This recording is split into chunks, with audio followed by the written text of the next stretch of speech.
Rain or Shine is about a little girl called Ella who's been waiting for a pair of sunglasses to arrive in the post. She's really excited about it and can't wait to put them on, but whenever she does, it rains. The exciting thing about the story is that it's told in 360 degrees and there's all sorts of things happening in front of you, behind you, above you, and below you. Since it's a new ground pretty much for everyone, we start to invent ways of doing things that will be just gut feeling most of the time and opens up to a lot of new ways of telling a story, which is the very core of what Nexus does. Scripting, lighting, art direction, all of these things had to be rethought in order to tell a story in 360 space. And I think that was the biggest challenge of the project, but also maybe what made it most sort of creatively stimulating. Yeah, I suppose I like to think of it as a little theatre company in your phone, and it's almost as though the actors carry on off stage.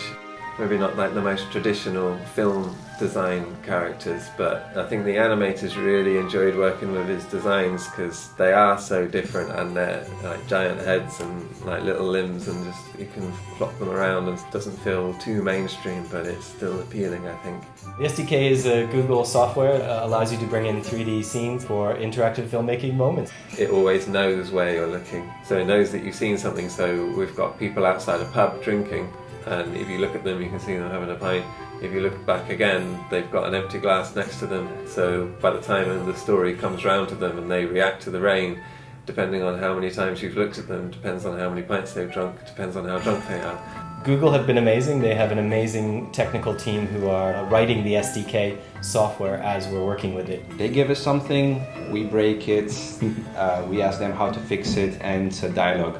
Perpetual dialogue. The fun thing about people finally watching it will be that everyone's experience will be different. But each way of watching the film is as right as any other way. And also for that to be a story that is told in real time, rendering at 60 frames per second. So this is all happening with no lag on your mobile, which is a kind of little miracle. So it really feels like you're discovering a narrative, something a bit more special to that than being like force-fed a film.